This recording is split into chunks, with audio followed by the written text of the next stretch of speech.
Hey guys, so today we're going to talk about spiritual awakening.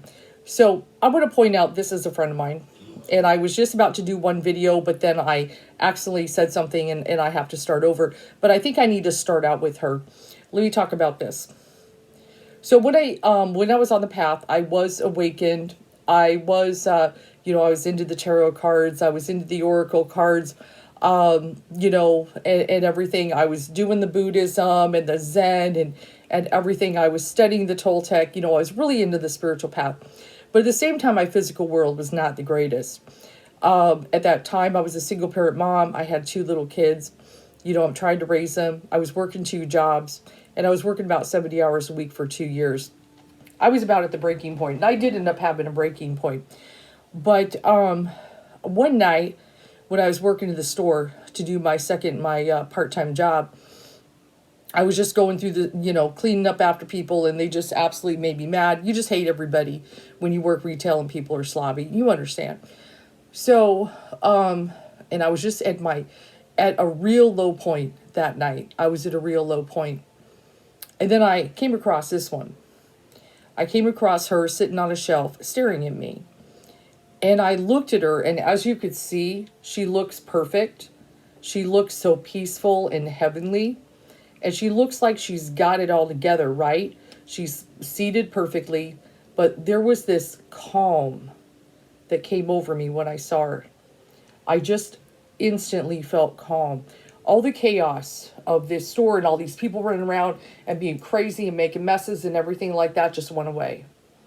When all the chaos of my life and what I was going through and my exhaustion, everything just went away. And it was just her and I connected. And so later that night, I hid her and I took her home with me. And she has been with me ever since. I hate to put her on the floor, but let me set her over there. I don't like to do that. I give her lots of respect because she may have saved my life. But I realized much later when I get further down the road on the spiritual path, that's me, that's my inner self. And I came across her, and that's who I needed to strive to be. That needed to be my goal, But upon spiritual awakening, there can be a lot of misconceptions. And I feel like, a lot of you try to hold yourself to a certain standard, well, I should be this way, or I should behave that way. Or these are the things I should do. There really is no shoulda, very much. There is really no shoulda.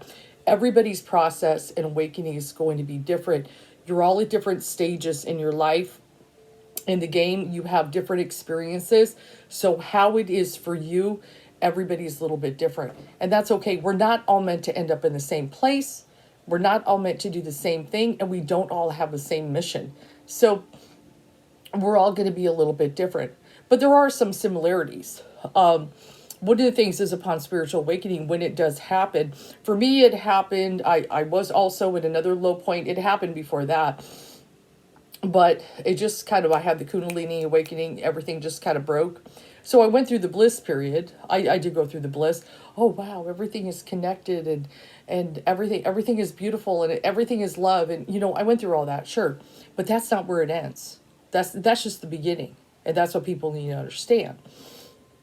You still have to come down. You have to come down. You'll get high, just like if you go take mushrooms or something, you'll get high. You'll see, just how everything is connected and everything is, bizarre. But you got to come down. Then you got to deal with the real world. We're meant to deal in the physical world. And this is the big mistake of people, is to get so into the spirituality that they begin to neglect their physical world. And we all do that. We're all going to make that mistake because spirituality is so entrancing and everything like that. But we have to work on our healing, our trauma, and the shadow work, the various things that we go through, that we really have to get in there. But one of the things, and real important, you will recognize, and it is just like somebody I was just watching last night on YouTube, Catch the Dark Side of Spirituality. That's a good vid. But when you begin to awaken, when you become really aware, you realize that everybody's a little bit crazy. You kind of see the system and the way things are, and everybody's kind of swept up. The Matrix is, that movie is real.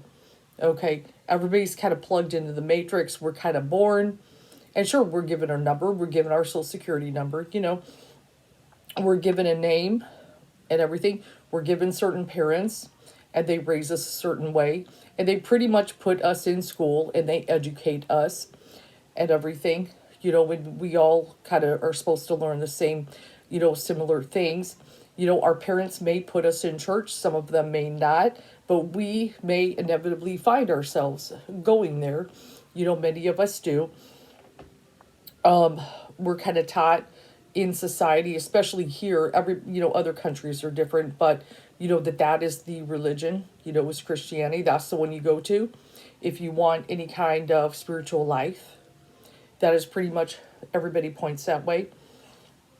So but when you become aware of the program, you kind of see everybody's just kind of going through the motions, kind of mindless. They're really asleep and they're not happy. A lot of people aren't happy. I remember once, and my sister is conservative Christian, but one night we were talking, and I was already kind of awakening to everything. I'd been on the path.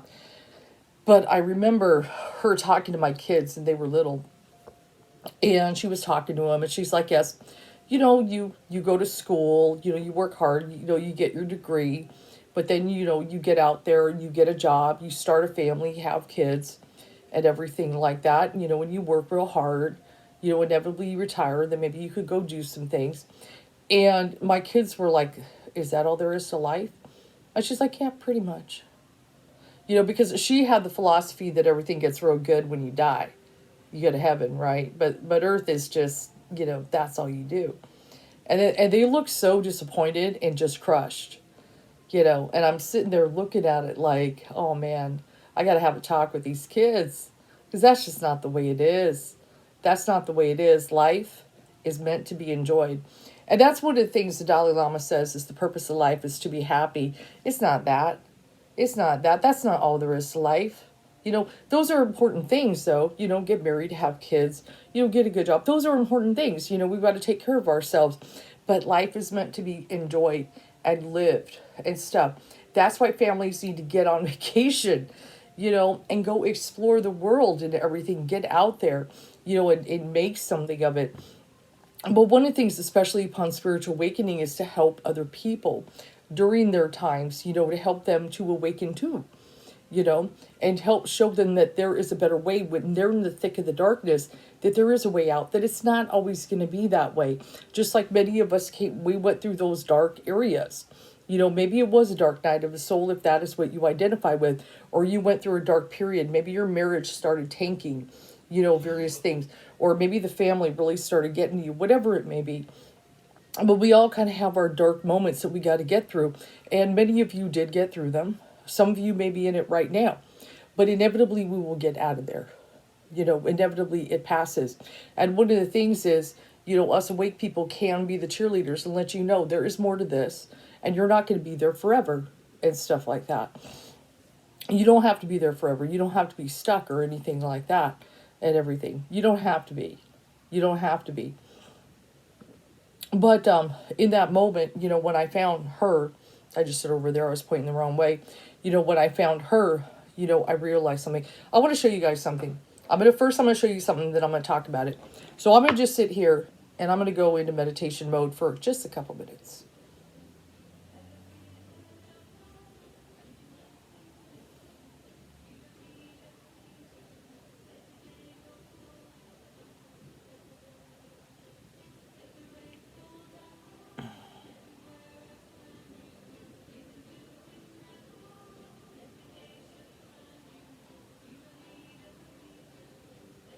Okay, so I'm back. Do you notice that when I sat there and I didn't say anything and I just went into meditation mode for a moment, the energy completely changed on this video? I bet you calmed down when you watch. You may have felt a little uncomfortable, like, am I supposed to be doing something? What am I? Everything changed, the energy, didn't it? That's why you meditate. That's why you got to meditate. Okay? Because the world is run by lunatics. Okay, that is one of the things that you observe upon spiritual awakening. You will see people doing crazy things. You can see them all over social media, some of the things they write and they talk about and everything like that. And we're going to talk about social media in a minute. But, that's one of the things is the ego mind. Okay, you have two minds. You have ego mind, and then you have that observer mind, that just kind of observes and sees everything. That's the one you want to connect with. But you've got that ego that was kind of created. It was created by parents, it was created by school, it was created by partners, it was created by people, it was created by friends, and it was created heavily by society, and it has to be constantly entertained, and it has to be constantly stimulated, and it has to be constantly doing something and talking. Okay, and that is what keeps everyone crazy. Okay, so one of the things upon spiritual awakening is we've got to stop it from talking. And you can do it. It can be done. Just that moment of sitting, my mind completely stopped. Okay, so you can stop it from talking. You have to, so you can connect more to the higher self, and you can connect more to the observer mind. And that is where you will find your peace. And that's where a way of also disconnecting from that whole collective thing that is going on about the madness in the world, because that's what keeps you engaged. And just like I just mentioned briefly, but social media, I want you to think about how the ego has to be constantly entertained. There always has to be something going on. Now, if I go back when I was a kid, things were so much different than what it is you guys. And if you guys are young, your world is so much different than my world was. We had maybe 3 channels on TV. Okay, we did listen to the radio, even in our house, listen to music and things like that. But TV was not necessarily as big as it is now. We didn't have cell phones. We didn't have computers. So, the things that we did, books were a big thing. So, I still love to read books. I don't have a Kindle. I like books. I still buy paperback and things like that. But we engaged ourselves far different. But nowadays, I feel for the kids that have so much stimulation, because, and it is true that social media, you are the product, and its job is to keep you engaged and keep your attention and keep you on as long as possible, because they throw ads at you and things like that. Absolutely. That's one of the big things. But they want to keep you engaged. And they want to keep you busy and so forth. I'm even being busy making this video, but I'm trying to talk about stuff. But that's where some of us spiritualists, we will try to use social media to somehow reach you guys. But it's a totally different thing, that pulling these guys out of the program is really super hard. It's really super hard. Like, I look at memes, where they talk about, would you go stay at a cabin for a month for $1 million? With no sound, this, that, no Wi-Fi, no internet, no TV, nothing. Now, a lot of people say, yeah, they would probably make it through a month for $1 million. But if I said, will you go to that cabin for a month and just take yourself off the grid for a little bit and go have a vacation, but you won't have Wi-Fi, no amenities. You'll have a refrigerator. You can put some food in there, but, no TV, no nothing. There's a lot of people who be like, I'm not going there. I'm not doing that. I have no connection whatsoever. See, that's the thing. A lot of people wouldn't do it. They have to be paid to do something like that, because it's hard. It's hard, but I understand it's hard too. But people feel like they have to be constantly engaged. But remember, when I sat there in meditation for a moment, you remember how the energy changed. It felt a higher vibe. That is because when you meditate, you can quiet all this. You disconnect from it, and then you can get to a place of peace. Things suddenly make sense when you do. And this is one of the steps. Like, if I talk about, if I went into my group right now and I wrote a thing on mindfulness, people would be bored with it. Immediately, mindfulness, I don't want to hear about this. You know what I'm saying? I don't want to hear about Buddhism and mindfulness and meditation and the benefits of it. That's the thing. The majority of spiritual people, when they're on the path, they don't want that. They want to be the ghost hunters. They want to go find spirits. Okay, they want to connect, and they want to do the psychic readings and get all the hits and everything and the messages, and be like, wow, I can't believe I did that. Of course, they want to be doing, all that stuff. They want to be the mediums and everything. They want the excitement. They want to have the big dreams, and they want the synchronicities, the 1111 and 333, but they don't want to meditate. But if you want to get, kick things like depression, with the sadness and the sorrow, and really get to your healing place and so forth, it's got to be done. This is a vital step, but so many skip it because they're so plugged into the matrix. Because just because you're awake doesn't mean you're completely free from the matrix. You're just awake in the matrix, and you see everything that's going on, and you see how crazy people are. And you do see the madness and how heavily programmed they are, that their thoughts are not their own. They're really not. They're not operating mindfully. So it's a step you got to take. The more you work on that, and you just kind of sit with it, and you let the thoughts pass by, you're going to find your mind chatters a lot. You're going to find if the mind just won't stop talking. And it will do everything to try to stop you. Observe when you do sit, because you're going to sit, hopefully, after watching this video. You will say, you know what, let's go turn on the TV. You know what, you haven't checked your Facebook in 30 minutes. You could have notifications. Hey, wait a minute, there might be a good TikTok that's more interesting than this. Your mind is going to do everything it can to talk you out, because the ego has to be engaged. That's not the observer mind. The observer mind, if you ever want to get to a place of peace, we got to stop this from talking. We have to stop this from ruling your life, because that is what it does. That is one of the biggest lessons in spiritual awakening. I've got to stop this from ruling my life. This ego is real important. It's not taken out in one full swoop. Buddha had to fight very hard to take out his ego. It's not taken out in one full swoop. That's just not the way it works. So there's a lot of things that want to pull you into the matrix. There are certain things that will show up and try to feed off you and stuff. Why does there always have to be an obstacle? I'm not totally sure. To be honest, I've got my ideas, but I definitely do feel that the more you try to vibe high and ascend and everything, the closer you get, there's an obstacle. There's something in the way. Just like with Buddha, there was Mara. When he was right at the edge, right at the precipice of his enlightenment, Mara said all kinds of things to try to stop him. They didn't want him there. Okay, that's the way it is. So there's always something. You're always going to have some kind of adversary trying to stop you from that moment. Now let's talk about that though. I know the Buddha story is really amazing. It really is. And many other people, go into Buddhism and they're hoping for their nirvana, satori, enlightenment, whatever you want to call it, samadhi, whatever you want to call it. That moment, Hinduism, Buddhism, and everything. And people over here, well, I want enlightenment. I want that. And everything. That's what, when people in the West are funny, they're all about, how much do I got to pay to get that enlightenment,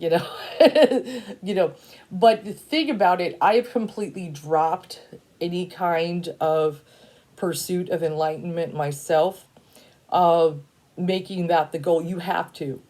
Because if you make your entire spiritual path, okay, and then my goal in the end right there is enlightenment. That's what I want to achieve, and you just keep working toward that moment.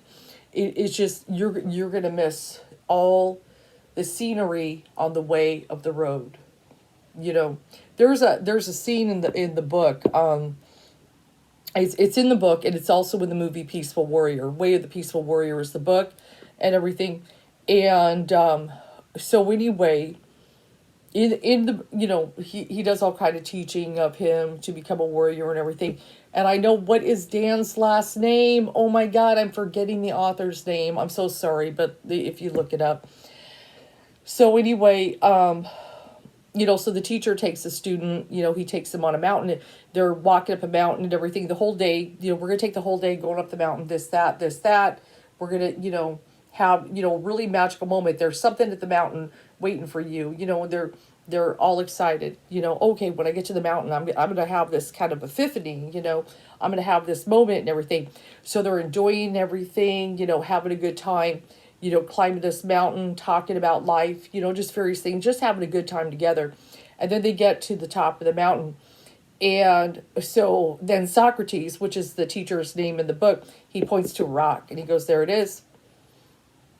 So Dan Millman, that's his name. Sorry I took so long. And it is Dan in the book and stuff, but it's a little, little fluffed up, story. It's not necessarily true. But he gets to the top of the mountain, he looks at the rock, he's like, that's it? You mean we did all that work and everything, just to get to this rock? Socrates, like, you were having a good time the whole time. Everything was perfectly fine. Why are you disappointed now? We had a good day. I see that's the thing. It's about the journey, not the destination. And that was one of the lessons I had to learn. It's about the journey, not the destination. Everybody gets so fixed on this moment where everything is just going to blow up and be perfect and make sense. And maybe you'll be a deity or whatever you want, and have that, aha, okay, I get everything now. Everything is different and nothing will ever be a problem again, whatever it is. It just doesn't work that way. It's about the journey, not the destination, and that's one of the things I've learned. And I'm still learning. I learn something new every day. I don't want this to end. Why would I want to not learn anything new and still be on this planet? I want to keep learning new things every day, of course. And it takes lifetimes to learn and experience all these things. We are here to express the divine. We are here to express that God source. We are all expressions of that. And one of the things we're trying to make that manifest and develop to our best selves that we could possibly be. Not what maybe this person thinks is my best self. Not this, but what's between me and my creator is my best self. That's what I'm working for. That's what I work for. And if other people agree, that's great. And if they don't, that's okay, because I'm going to just express myself. But, so don't get fixed with spiritual awakening on having some moment where you completely evolve into this superhuman or something. Just each day is a learning experience, and it should be that way. You should always be learning new things, and going through the phases and everything. But yeah, there are real moments. It's not going to end. You may have depression moments. You may have sad moments. But one of the things you will achieve the further you get in there, and if you really work on that mindfulness, is to stabilize your core. And that's one of the things. Think of your solar plexus. Think of a stable core. Just like her. Let me bring her up again so you can see what I'm saying. See, she has a stable core. If you pick up on this energy, she's completely stable. No matter, she knows the world is crazy, but she's completely at peace with herself. She knows how to tune it all out. She knows it's all a dream. And that's the other lesson, is it's all really a dream. Relatively real. It's relatively real. It sure seems real, but a lot of it really is a dream. It's a different kind of dream, though. But relatively real. It doesn't mean it's fake. It doesn't mean it's straight up illusion. But it is still somewhat relatively real. It's kind of what it is. So, don't get fixed on the destination. That is super important. Don't get fixed on enlightenment. Don't get fixed on becoming something, and that's another thing, is to set up some kind of ideal of what, like say you're a spiritual guru or, an enlightened master or whatever. Try not to fix that in your mind, because what you're meant to evolve into, maybe something completely different than you've got in your mind. And that could end up being ego again, trying to mess with you on the path. Remember, ego doesn't want you to evolve because it has to say goodbye. Inevitably you're going to shed it completely. And so you don't want to get fixed on, well, I should be this way or that way. There's a lot of shedding, where the snake's shedding its skin to kind of get to the inner, the real self that's on the inside, that soul, that spirit and everything. So don't get fixed on that. If I could give you that, that's really important. Let yourself evolve and bloom, and what comes out and manifests, it's going to be even better than you could have crafted with your mind. And that's really important to understand that. But don't get fixed on some kind of end. If you reach a certain point, You know, that's great. That's great, but don't make it your goal. Make it your goal each day. I get up and I'm ready and open to learn something new. I'm open to new lessons and I'm open to new experiences. Approach it like that. Approach it a day at a time. Isn't that what like the AA people talk about, a day at a time? Approach your spiritual journey a day at a time. Don't be so focused on the future. That's the other problem. Now, one of the biggest things that I was watching John Kabat-Zinn, he's one of my favorite people. I was watching some of his recordings last night, and I've read his book. Coming to Our Senses is an excellent book if you ever want to get one of his best books. I've read it more than once. But we get real fixed on the past, and there are so many people that live there. So many people that live in their past, and that is one of the hardest things to do. You know, remember that we talk about attention, ego trying to always distract you, that you're not living in the present moment. We also get real hooked in the future, and we can fear certain things up ahead. Like I'm 52 right now. Oh my God, this is getting to be the age I could start having health problems. What if I get cancer? What if I die? Like my parents passed in their 50s. What if I'm going to pass? But I live right here. Okay, this is where I got to live and everything. I'm not going to worry about all that. Yes, I do look in the future because I'm a reader, but I live here and everything. And I really don't worry about it. I'm not going to think about all that. That's okay. As I further on, if I get cancer, I deal with it then. But I'm not going to sit there and fear it in the here and now. I'm going to live in the here and now. So one of the biggest lessons with spiritual awakening is to be in the present moment and stop looking back. This is all done. These are all just memories. But if you want to remember something, do it deliberately. Do it deliberately. But don't let your mind just yank you like this. And you're reliving all the trauma of your awful childhood or that relationship that was abusive.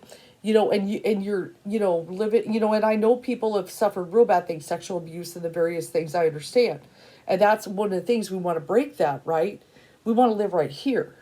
We want to live here. So this is not always coloring our present and ruining it and things like that. So we want to deliberately remember versus being pulled like this. This is one of the things on the spiritual path. And this is why you're going to do this.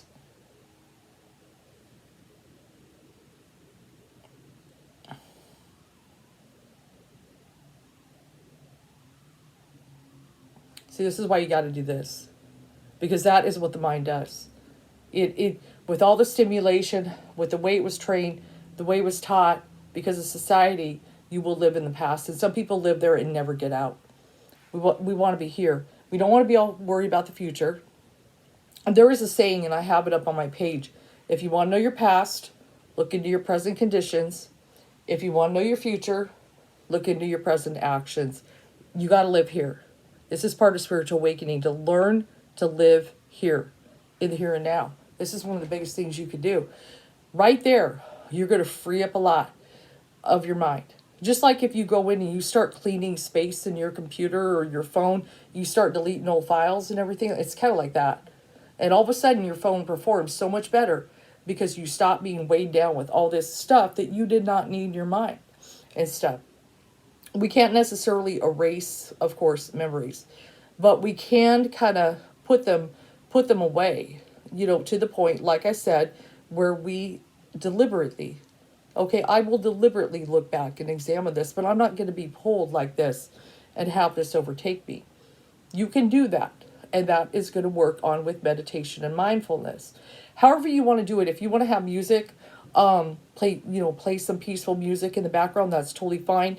You've got singing bowls, you could get those, that'll get you in the mood. Burn sage, whatever you want to make it a ritual, or you just want to stop, drop, and be quiet. Okay, totally fine. But you can have it completely silent, however you want to do it. But you've got to stop the mind from talking. That's one of the keys, or you will never get out of misery.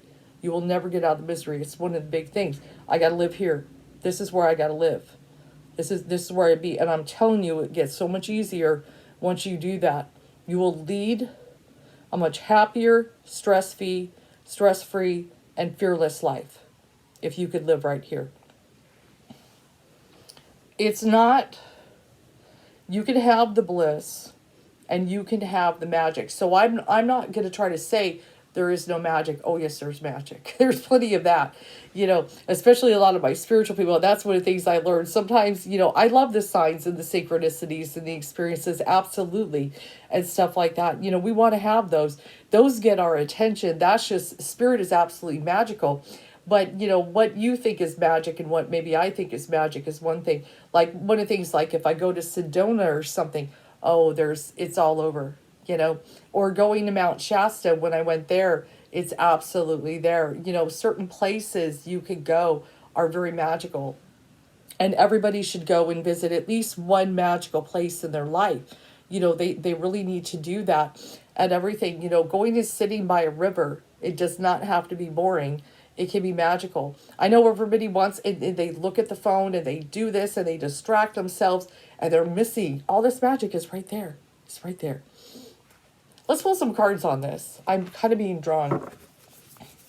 But yeah, the magic is there, but it's not always what you think. See, this is why I love spirit. This is why I love spirit. I'm just talking to you about the magic, and I drew the card Wonders. See, that's what I'm saying. And I love this life. That's why I love this. The magic is always with me. It is with you. But see how I'm talking about the wonders. Put your phone down and go experience a magical place. The wonders. Isn't that nuts? Spirit wanted me to pull a card. That's what I'm saying. That's what I'm saying. Okay. And I know it's super hard. How do I just not go to work and get away from these kids and find a way? Spirit will make a way for you. And then, of course, truth. And this has been a big thing on the path, guys, is really getting to the truth, and we know about that. Spiritual awakening is especially about getting to the truth, and getting away from all these, the illusions and the stories and the fairy tales. One of the things is, mythology is not illusory, but if you study mythology and certain stories, truth is woven in. And that's what we want to do, is by experiencing the story or the myth, like the Iliad or the Odyssey or something, reading various tales, there is a truth woven in there, and that's what we want to get to. So there is value in myth. The Power of Myth is really good. The Hero with 1,000 Faces, Joseph Campbell. I told you, spirit is magical. Spirit is magical. I just drew the card Enlightenment. And that's what we've been talking about tonight. You can't aim for it. You can't make it the goal. You can't make it the goal. If you want to get there, the only thing I know is it's like my teacher said, the concept is silly because the journey is endless. Where is this end point when you have an endless journey? Don't make it the goal. It's about the journey, not the destination. That's so important and stuff. But it's funny I drew that card. See, that's what I'm saying. Spirit is magical. Let's see another one. I'm so excited. And then solitude. Yes, guys, that's what spirit is saying. We get so engaged, and I know it's super hard if you have kids, but when they go to bed at night, make sure to take some time alone. Make sure to take some time alone. Get away from people. A lot of you introverts have no problem with this. You empath and introverts, you love your alone time. I like my alone time too, where I can just kind of, veg out, shrug off the world and things like that. Focus on what I want to, or focus on nothing at all. But in solitude, that is where we're going to go here. We're